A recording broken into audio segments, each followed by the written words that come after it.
Welcome to Something Positive for Positive People. I'm Courtney Brain. Something Positive for Positive People is a 501c3 nonprofit organization that connects mental health resources to people who have experienced the trauma of an STI diagnosis. To support our efforts and support the expansion of resources, you can donate at www.spfpp.org today. The podcast features the experiences of people who are, in fact, living with STIs, primarily herpes, and that's the bulk of what this is. But they talk about all of their experiences from their diagnosis to disclosure, and we get to see all of the things that happen around the statistics that we're shown every year in terms of how many people have an STI or herpes and all of that. And through these stories, we really find ways to navigate solutions and for the people who are impacted directly by STI stigma to discover different ways to navigate stigma. All right, so today, like I said, I don't have to say your name. We're also doing a live recording. No one can see you except for me. So I see you. They see the back of my laptop. I just want to see how this works out. So this will be interesting. I'm excited because I've invested in something positive for positive people. Like, as people can see, I'm still recording on my phone and with my 9-year-old Chromebook or however old it is. But I got a ring light. I got a new iPhone, and that's what the video's for. And then I have a podcast mic at home that hooks up to what might have to be a newer computer. So we'll see how that goes. I'd rather keep this here, but it is what it is. So you reached out to me this morning, actually. I woke up, I was still hungover. I went to a wedding last night, and it was a good time. But your message was worth reaching out directly to you. And then when we started talking, it was like, hey, what are you doing for the next hour? And you had time to record a podcast. So that's just how quick of a turnaround these things can be. But you want to just go ahead and get started with what made you reach out and what you said and everything, and then we'll just go into the conversation from there. Yeah, absolutely. So, okay, I'm definitely glad that my story caught your interest enough for you to reach out and talk about it. So I feel like my situation is a little bit unique compared to most. So I was diagnosed a couple of years ago, and a little while after my diagnosis, I have disclosed to a couple different guys, and the man that I'm in a relationship with, we've been in a relationship for about 2 years. He was accepting. He's a very, very nice guy, and he was accepting. We started a relationship, and a few months had passed after the relationship was official, and we were having sex all the time, and then it kind of just slowly was stopping, and sometimes when we had sex, I could tell he was kind of on edge or scared, I guess, so I would start to feel a little bad about myself and self-conscious. And then eventually a month would go by, no sex, couple months, still no sex. Eventually we got to a year without sex. Wait. We've been together 2 years. So you got to a year of no sex. Were there any points in the relationship where you communicated with him that you wanted more sex? Oh, absolutely. Yeah. What did he say? So there had been a couple times that, I communicated, obviously, how I felt. I already felt bad about, having herpes, of course, and the fact that, he didn't, of course, and I was doing anything I could to make him feel more comfortable when we did have sex. And so when I communicated, I made it a point to share how it made me feel that we never had sex, and that he was never really trying to ever be sexual or touch me or anything like that. And he always kind of just said, it's not you. I don't really know. There was never necessarily a real reason, and we kind of just always blew it off. And I guess I got to a point where I was like, okay, whatever. I don't know. Maybe that's on me. But yeah, we got to a point where we stopped caring. We both kind of stopped trying. So he never tried to have sex. I never tried to have sex. So at some point that that intimacy and that sexual desire just kind of went away. So now, half of our relationship has gone by with zero intimacy, any type of sex, and... Oh, hold on. I'm sorry. I did something wrong. I shouldn't have done that. You said your relationship's gone by with zero type of sex, and then I couldn't hear you anymore. And just like that, it's been a huge issue, Mm-hmm. It's half of our relationship with no intimacy. So, obviously there's other issues with just emotional too, because with no intimacy, I feel like our emotions are kind of drifting away too, because that's a huge part of a relationship with the connections and all that. Mm-hmm. So basically, after having a lot of these conversations, one of our conversations led to him finally telling me that he has been having like erectile dysfunction. So when we first started dating, he had been taking steroids, actually. So, that affected him. And I guess those first few months that we were having sex a lot, he was always having to take something so that he could stay hard. I guess something similar to Viagra, So he showed me that he had them. I believe him completely. It's a true story. And he was just too scared to tell me, basically. So, wait, did you know? He finally did.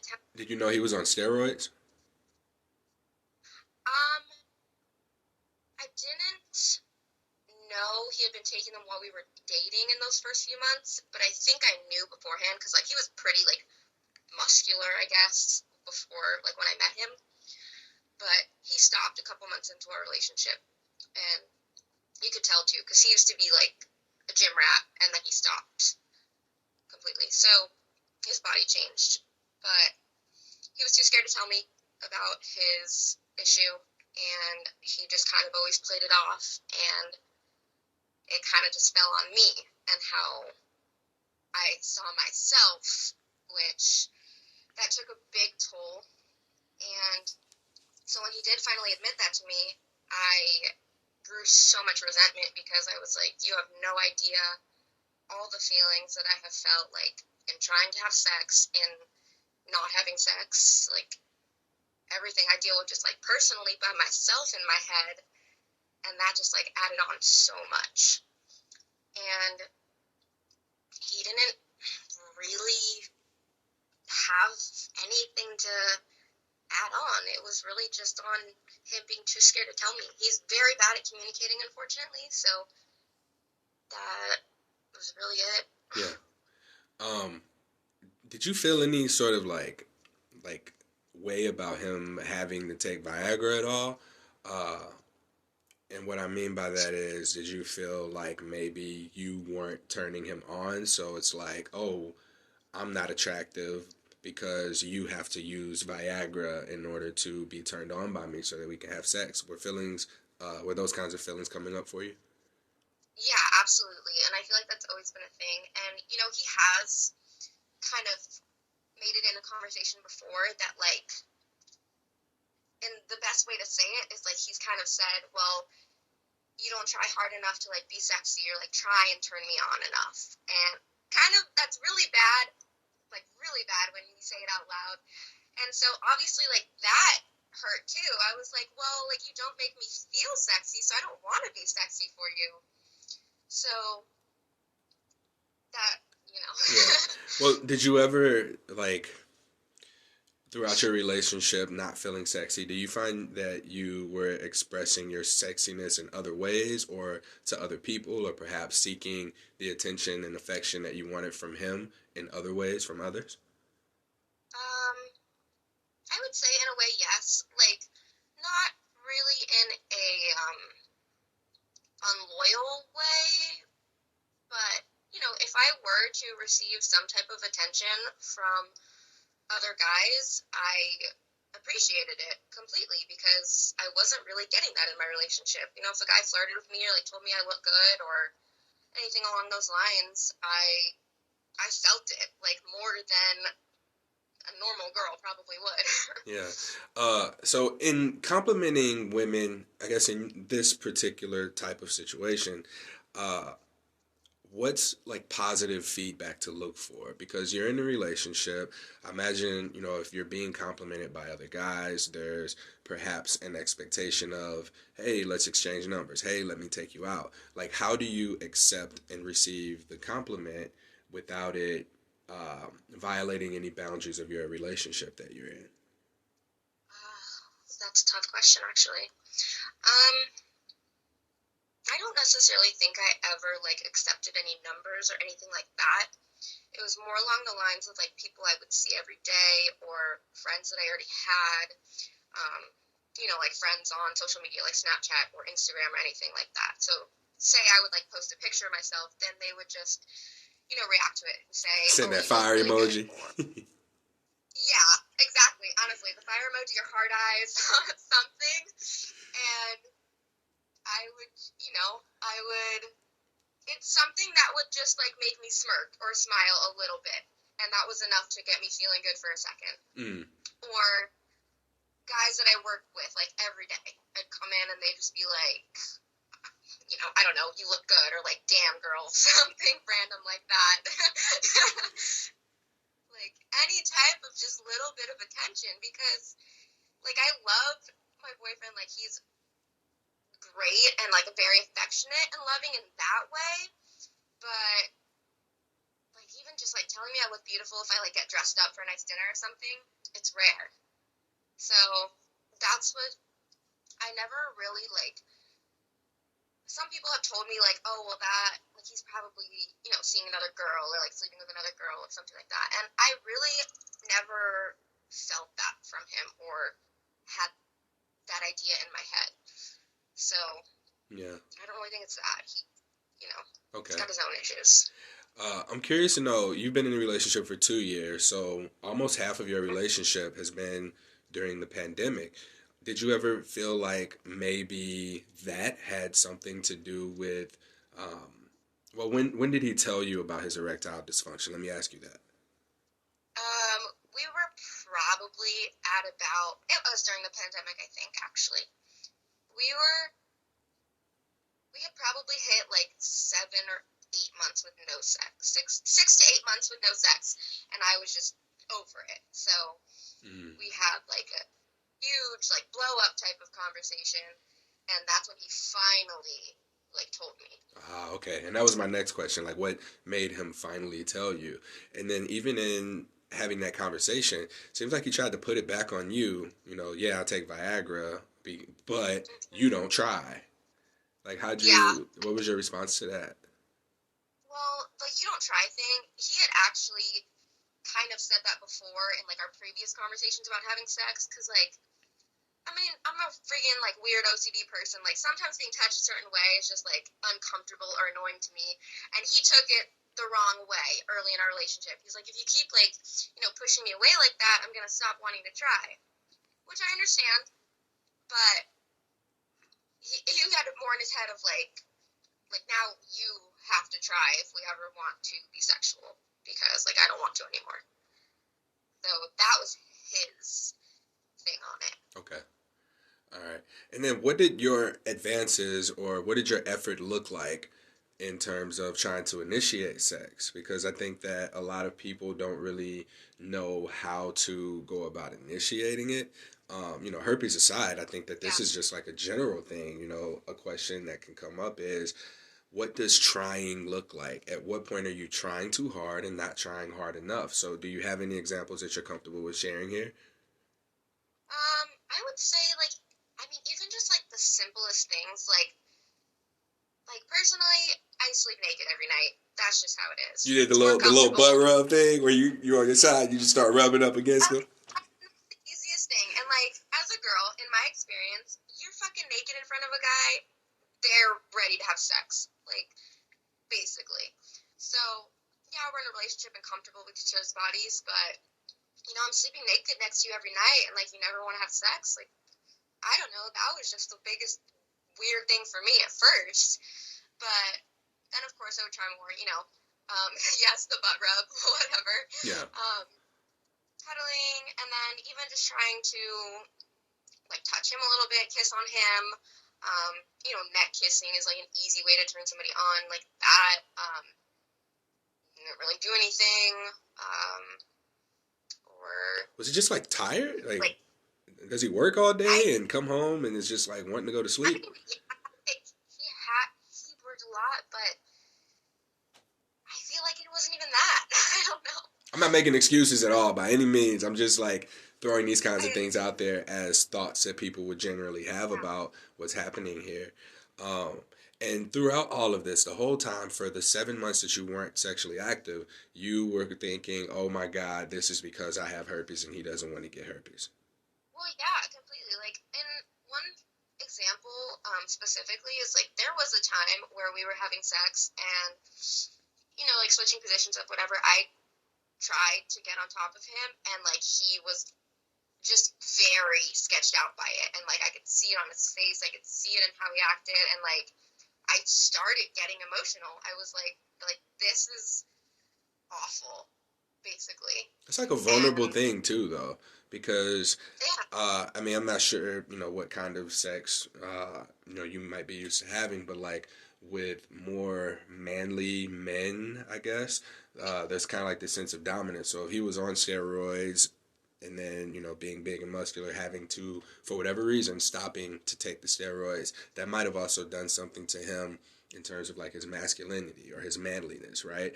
To now feeling a need to assert dominance, and now like you getting on top, you become the dominant person in a sense, and perhaps that was one way for him to be in his head about it.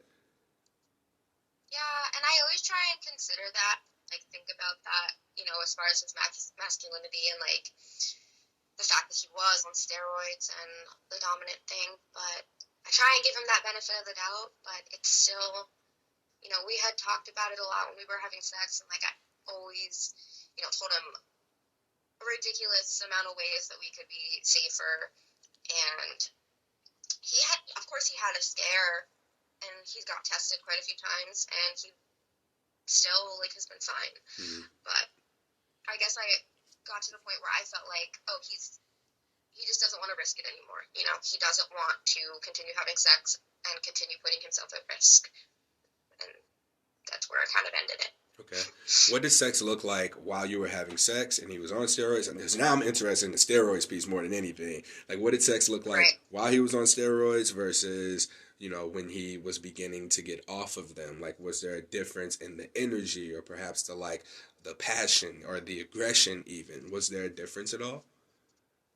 So I think that just because I didn't know he was really on steroids or coming off of steroids, I wouldn't say that I noticed a huge difference just because I didn't know. But I would say, like, when we were having sex, he was into it for sure, but I think from the way that, like, we had sex compared to how each other would have sex probably with somebody else, like, it was different. It wasn't as fun, if I could say it like that. Like, I think that even him being on steroids and, like, able to have sex, wanting to have sex, I think he still just wasn't into it as much because of that being in the back of his mind. It's kind of always how it seemed. One thing that kind of really always bugged me is he did this thing after he had sex, and he would literally, like, wipe himself off with alcohol wipes. That made me feel really bad about myself. All right, I see going to like wash your dick off in the sink with soap and water. Not alcohol wipes though. Like Yeah. soap and water does the trick. Like, cause I've done that even when I'd have sex with a new person for the first time, or even after I have sex, like just go wash my dick off, right? Not so much now, but like I'd go pee afterwards. But Oh, if it's yeah. like messy. Yeah. The alcohol wipes was excessive.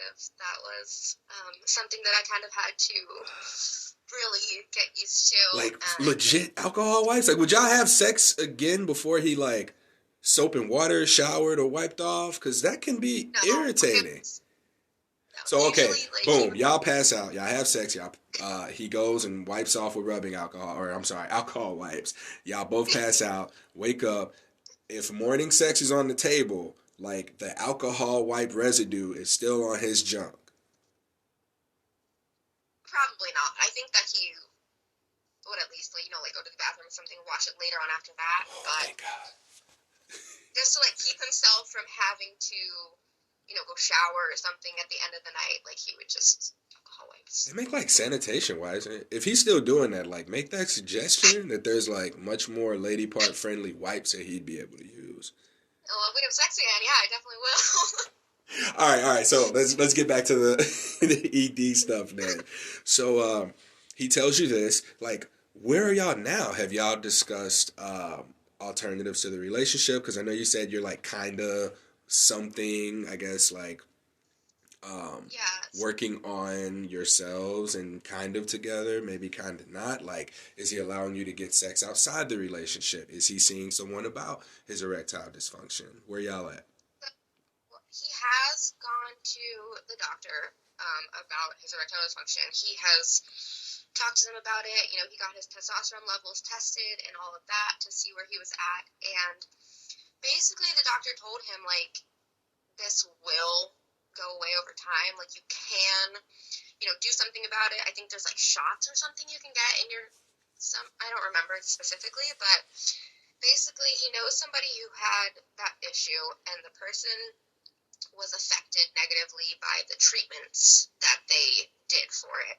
So I told him, I was like, honestly, I would not do it. Like, I'm a pretty holistic person, so, like, I will always take the natural way over anything. So I told him, try natural supplements, anything that might boost your levels a little bit, just try it.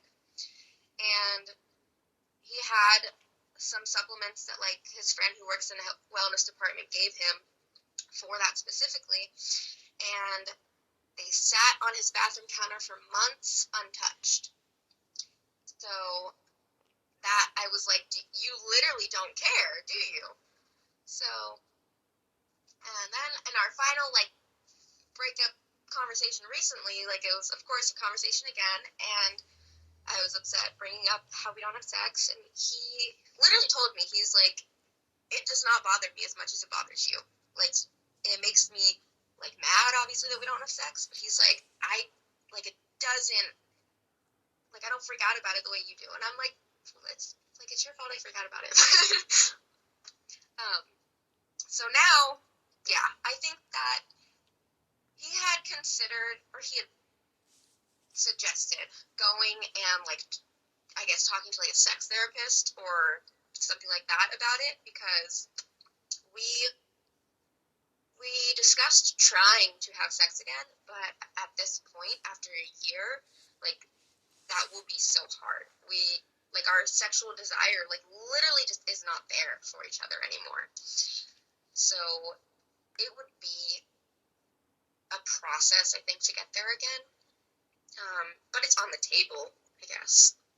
Sex with each other's on the table? Yeah, like, okay. If we could get ourselves to that point, like, yes, we could. Okay. All right, there's a lot there. The main thing being, well, let me get this out of the way. Does he masturbate still? I guarantee. Yeah. I mean, I know that he had been, like, watching porn, of course, like that, and before months ago, he had told me that, yes, he still did, like, basically every day. But with the like, erectile dysfunction issues he has, he told me, if he ever is able to get to that point, like, to come, it literally hurts him. It hurts? Like, yeah, like, that's, like, some medical thing with it, like, it literally hurts. Damn. I really want to investigate, like, this steroid thing, because, like, yeah, that seems to really... Himself. Say that again, I'm sorry.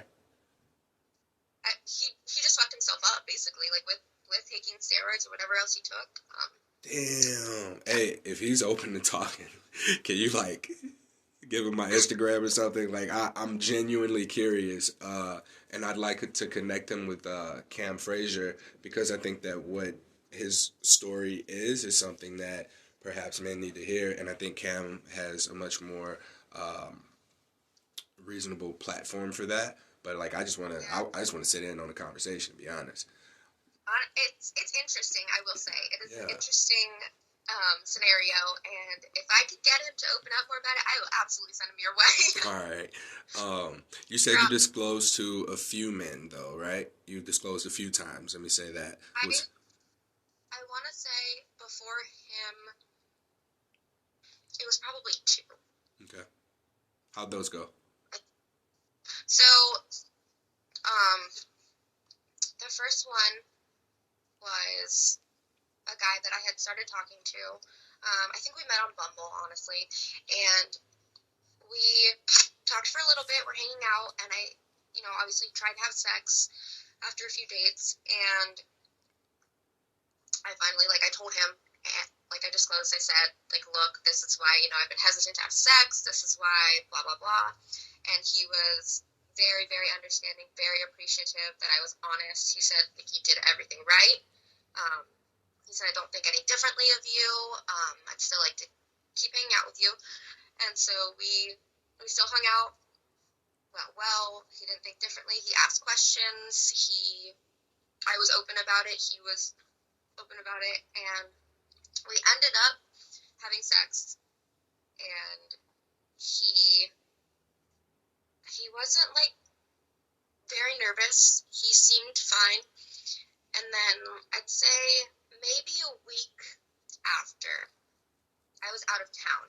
And he called me while I was out of town, and, he thought he had gotten it. And he was like, I don't want you to freak out. Don't feel bad. I took the risk. He's like, I'm going to go to the doctor and get tested. And it was nothing. He was fine. He got tested twice, actually. After a few weeks, he got tested again just to be sure. And we ended up just not working out, basically. Stopped talking. But I appreciated how understanding he was. Yeah. He was great about it. I just knew you were going to say the sex was bad. I'm sorry? I just knew you were going to say the sex was bad because of your hesitance after, we tried to have sex, and then we finally had sex, and there was just this buildup of disappointment that I was expecting to follow up. So, all right. No, sex was fine. It was good. It wasn't crazy. I mean, he obviously felt more comfortable himself in just, one position, which was fine. I was like, whatever, we're having sex. It's fine. Was this, when you say one position? He felt more comfortable, doing doggy style, basically, than anything else. Because he wasn't exactly in a lot of contact, I guess, in his head. I mean, I guess kind of that makes more sense. So is that comfortable for you, though? That seems very void of intimacy. It was okay. I think at the time, it was not a big deal to me. I didn't care. I didn't feel upset about it at all. I was like, if that, whatever you're more comfortable with, yeah. I don't know, man. I'd have been mad. I'd have been like, listen, you're not finna just fuck me one way. I think that at that time, in my head, too, it was still kind of new to me. And like I said, he was the first guy that I had disclosed to. And I think that in my head, too, I thought the same thing. I thought that, this is the least contact. This is the way you can be the safest. So it was in my head, too. I interviewed someone who, their partner, they're married now and they don't do this anymore, but he'd put plastic wrap around their genitals, Reynolds wrap or plastic wrap, I forget, saran wrap, that one. On their pubic area? Yeah. All around? Mm-hmm. Okay. And I mean, I used to have sex with my underwear on and just put the condom on there, so it was just no skin contact. One of the ways that I mentioned, to my boyfriend now, that when we were having sex, one of the safe ways I told him to keep him more comfortable, I was like, you can literally just keep your boxers on and put a condom on, and you're literally covered. So that was one thing I always reiterated. I was like, you will be safe, basically. Yeah. And I guess that didn't work. All right, so 7 months, no sex. How's this affecting the relationship? You say you still love him, and it seems like sex is important to people in relationships. Maybe not everyone, but like almost feel like you're really compromising who you are and what your needs are to stay in this relationship. Yeah, you could say that. So, I would say that we are at a point in our relationship where we both know and we have both acknowledged that we are not the person for each other. But right, I'm not judging. I'm intrigued. No, it's something that we both know because we've talked about it, and we are good as friends. Which everybody says that, but we are. We would be way better as friends than trying to be in this forced relationship. Basically, is the best way to put it. So we've acknowledged that, we've accepted it, and right now I think we're kind of just slowly letting it die. But as friends, because he has his own stuff to work through, like I said, and he has been actively going to church groups and hanging out with all these people that he wants to inspire him and help him be motivated in life, because he's 30 years old, and he always has this mindset where How old are you? like he has I'm 24. Okay. So he has this mindset where he has, wasted his life, and he's surrounded by not good people all his life. So he's trying for himself to surround himself with better people and be motivated more in life, which is awesome for him. And he has actively been doing that. So he's actively working on himself, and I need to get there too. So what are you doing to work on yourself? Like, has he encouraged you to do that for yourself, or was this something that, you've been thinking about? He's also tried, even throughout our relationship, to help me through my issues too. Like for example, one hobby that I used to always have was photography. He bought me a bunch of equipment last Christmas, trying to get me more into it, to try and motivate me more. And I didn't feel it. I wasn't into it. So he bought me all this stuff, and then he just kind of got discouraged. He's like, I'm trying so hard to help you be motivated and try and help you do things to make you happy, and it's just not working. And I'm like, well, it's more stuff that I need to talk through than just kind of distract myself from. Okay. If that makes sense. Yeah. Yeah. Do you feel like you're getting anything out of this relationship? Because you're still in this relationship. Like, if another guy were to ask you for your number, would you, out of commitment and obligation to your partner, not accept that potential advance? Or would you accept it with the understanding that this relationship it's hit its peak and you're just pulling away from each other? Yeah, so now, at this point in our relationship, I think that I would accept, a number or a date or something like that, probably from another guy, because I've said the words, we're done, to him. It's been said. We are just still connected and have the... Do y'all live together? We don't live together, no. Y'all work together? What? Do y'all work together? No. So we live literally 2 minutes down the street from each other, which is why we see each other all the time. But, I have my life, he has his. So we talk and we see each other, but we're not necessarily in that relationship anymore, is where we're at. So is there any comfort? Is there any comfort that you get out of being in the relationship, or being able to say you have a partner, you have a boyfriend, that you may be a little afraid of letting go of and cutting ties with now? Yeah, for sure, probably. And I think that's a deeper, probably abandonment issue type of thing that I have tried to relate on before. people told me about. So I would say, yeah, my ex-boyfriend, my first boyfriend, I was actually with for close to 7 years, and I think that was a big thing. I was afraid to break that comfort, that, that connection. Yeah. So it's just So, like who you are in a relationship, you like that person more than who you are when you're not in a relationship? Or is there just like your identity as so and so's partner is more desirable or more comfortable even than your own identity as just you? in a way, I could say, yeah. Like, I feel like I feel Hey, better listen, about you do not have to agree with me. You can disagree and say whatever it is. Like, you can be like, Courtney, that shit don't make sense. No. No, you're making valid points that I probably would never have thought of on my own.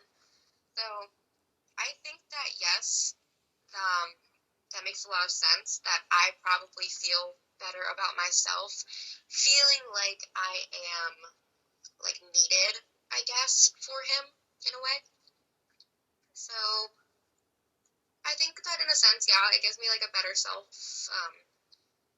like, sense of identity, just being there, but not that there's anything wrong with, like, me just as myself. I still feel good about that, too. Um, I guess just the comfort, like, I like comfort. Yeah. So the comfort of, like, that friendship that we have and that connection we have. So you value your comfort over having sex. I mean, you want to put it that way. I mean, I'm not like judging at all. I just want to make you think, because sometimes it takes for us to either hear it or for us to say it ourselves out loud to be like, what the fuck am I doing? Right? And I mean, I can use myself as an example. Like, I've been in relationships where I've just gotten comfortable, and in the comfort of these relationships, lost my own identity. So that's why I'm really able to ask these questions in a way that probably are making you go, fuck, I didn't think about that. Because these were things that I didn't ever think about until, like, hindsight. Like, you don't really recognize it in yourself until you see it in other people, and then that other person's like, no, actually, you do that too. And you're like, oh, my mind's blown. But I don't know. I can't do no sex relationship. At least not at this point in my life. Perhaps that's something later. Like, I have relationships. I have very, very strong emotional connections and relationships to women. And like I always say, like, hey, you got girlfriend privileges. And what I mean by that is, like, you have me, like, I have blank to offer, and I'm choosing to offer that to you because I value the reciprocity of our exchanges in our relationship. So, like, I don't have to have sex in those relationships, but I also have, like, sex is a need of mine wherever it is and I'm getting it from. However it is I'm getting it from. So, like, I can speak from that angle, and, like, I know how I am when I'm not having sex, and I don't like that person. So I don't know if you got that experience at all, but that's just something to highlight here. And I mean, if you're someone who doesn't want to have sex, or you're okay being in a relationship that is sexless, like, no judgment, but it's a matter of really being true to yourself, being honest with yourself about what your needs are, and having the ability to meet them. So that's definitely a conversation we've had too. Like, he's even mentioned before, like, there are couples who literally, like, they don't have sex till marriage, stuff like that. And I'm like, yes, that is a thing, but that is something you talk about at the beginning of the relationship. I was like, that's not a thing in this relationship, and I personally am not that person. So it's not, like, having no sex in a relationship is not how this is going to be. So, I mean, that's literally the biggest issue of breaking up. I was just like, I literally just need to have sex. That's all. Yeah. So he can do. All right. So wait, if you get sex in this relationship, you're good. Like, that's how good the relationship is, to where. No. Okay. Definitely not. Like, That's not all there is. Oh, I thought you were going to say more. No. Okay. We didn't even talk about your diagnosis. So, how'd you come across your first symptoms? So it's actually interesting. One of my best friends was diagnosed a couple months, maybe before me. It was either a couple months or a couple weeks, like honestly very, very close. And I used to, for some reason, think that I got it from her, like just because of the coincidence. Wait, and you like, got genital HSV, right? I'm sorry? You have genital HSV? Yes. 1 or 2? 2. Okay. 2. And you thought you got it from your best friend? Yeah. Who you didn't have sex with? Yeah. Irrational thoughts. I was just all over the place. So, I had recently broke up with my ex of like 7 years on and off, and I had just started like having sex with other people. Literally, I had a couple months of the single life, and he showed up again, was like moving away, so I saw him, we had sex, and then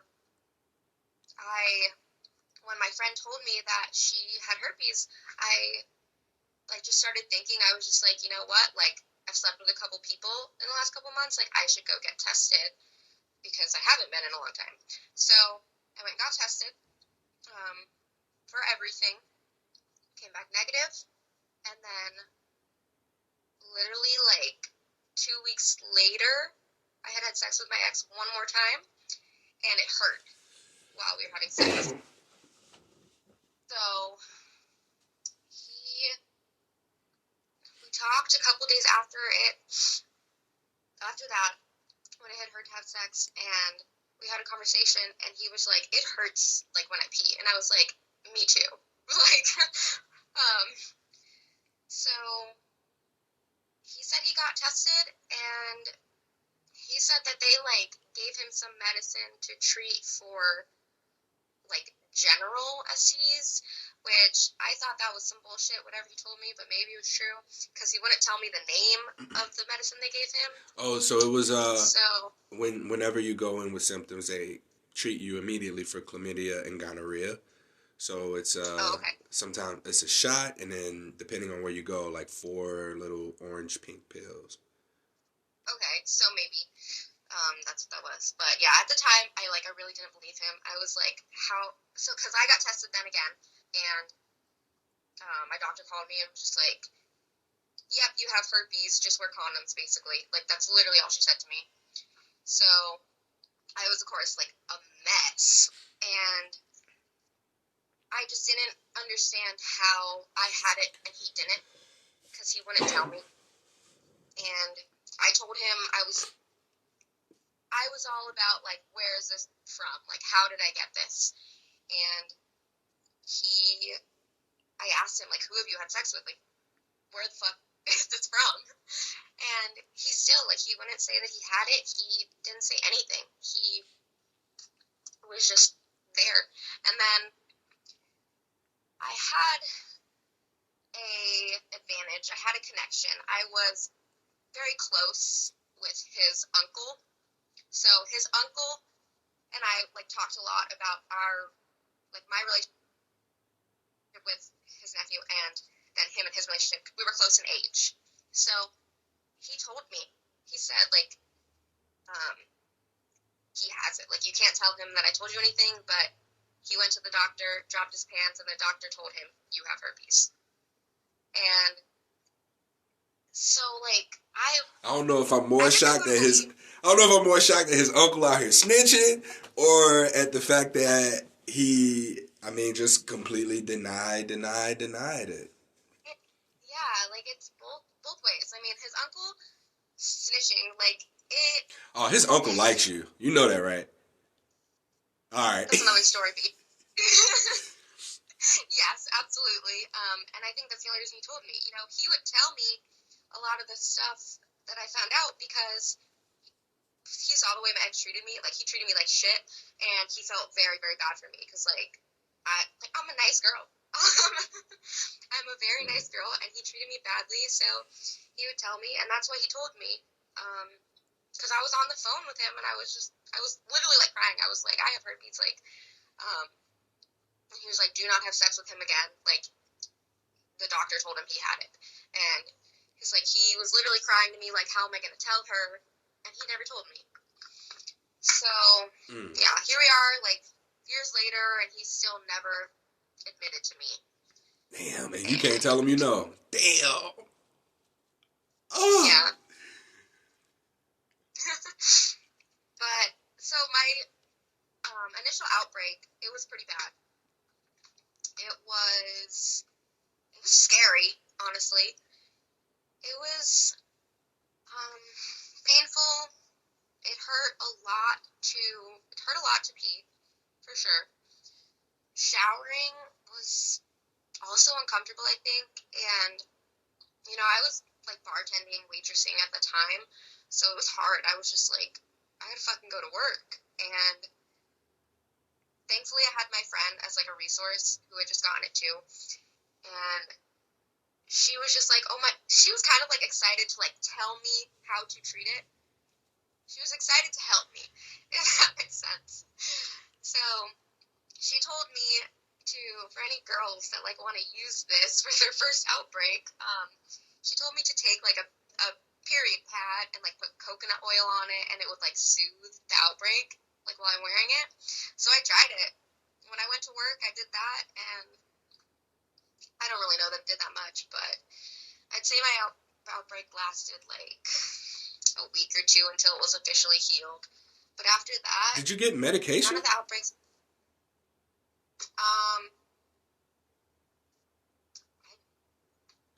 Valcyclovir or Valtrex or acyclovir? I don't know that I got it right away. Okay. But I did end up getting it. But... Because I know you like the more holistic thing for yourself. So I think I wanted to just kind of, like, see how it was on its own first. Like, see if I could deal with it, I guess. And, yeah, I was like, no, I'm getting medicine. But I got the medicine, I guess, like, too late, because I guess you're supposed to get it within 72 hours at first, or, like, start taking it for it to be most effective. That's what I read or heard. I don't know, I read it somewhere that, like, if you don't take it within 72 hours of, like, your outbreak, that, like, it's really not very effective. I don't know if that's true, but I started maybe, like, a few days after my outbreak that I started it. And after that, like, I was getting them frequently, which sucked. Like, literally every month I probably had one, even though it wasn't bad. It was just annoying more than anything. Yeah. All right. So you had your first outbreak, and that was the only one you said? The only bad one. Oh, the only bad one. So what do you do when you get outbreaks now? Like, what do outbreaks look like for you now? Very, very mild. Like, it's almost comparable to, like, an ingrown hair. Mm-hmm. You know, like 1 or 2 bumps, and it's not a big issue. I'd say, like, there's an itch here or there. Yeah. That's about it. Like, I really, most of the time, I don't even know it's there. Okay. So, thankfully, like, it's not much. It's just an annoyance. Okay. Knowing that it's... Yeah. All right. So, we're at the end of our time. Yeah. I guess you reached out on Instagram. Did you get your question answered, or were you just sharing? I didn't even think to ask. Like, was I supposed to be asking you something? I guess I just was sharing more than anything, just because, like, it was such a unique situation. Oh yeah, it is. It is. I appreciate you reaching out. I appreciate your willingness to record this podcast. Like, our first conversation, the way you talk about it is just so calm, and, like, you're at a good place with it. So I appreciate you contributing here to giving people different ways of choosing how they navigate stigma and sharing your story and how relatable it is as well. I think that this is something that really touches home on the importance of us being able to assert our boundaries and uphold our boundaries and then have communication in relationships, and really be able to take care of ourselves as well, and communicate our needs. Like, you have needs, and if those needs aren't being met, understanding how to further navigate that.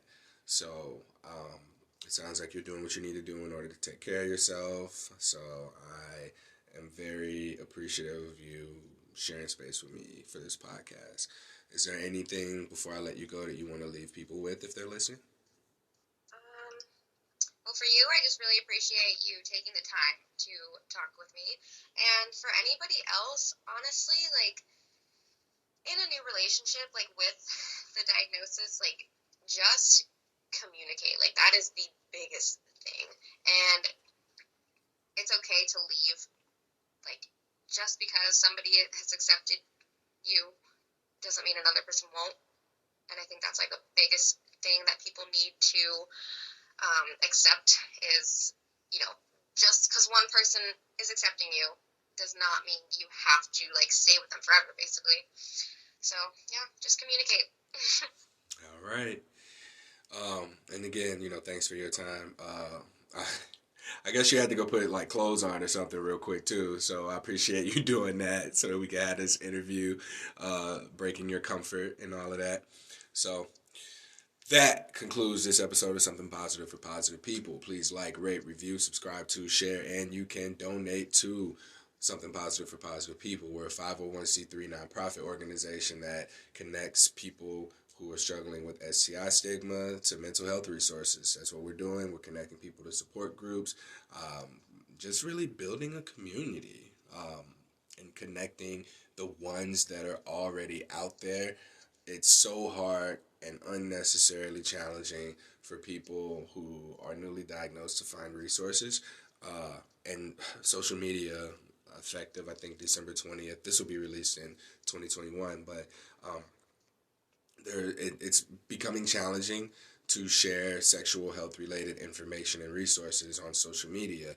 And the challenge there becomes getting out mental health resources that can literally save a person's life.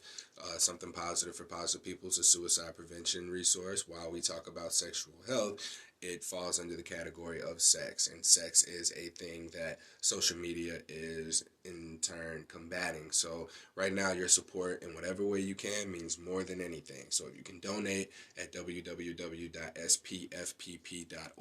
that is much appreciated. If you want to recommend sex educators and sexual wellness organizations that we could potentially reach out to and partner with and hopefully get a collective message going, like Something Positive for Positive People can be the media outlet for sex educators, as well as being a resource for people who are navigating STI stigma. So there's a lot that we can do here as a community. It's just a matter of us stepping into a good place with ourselves and our diagnosis so that we can have a voice and exercise it. Till next time, stay sex positive.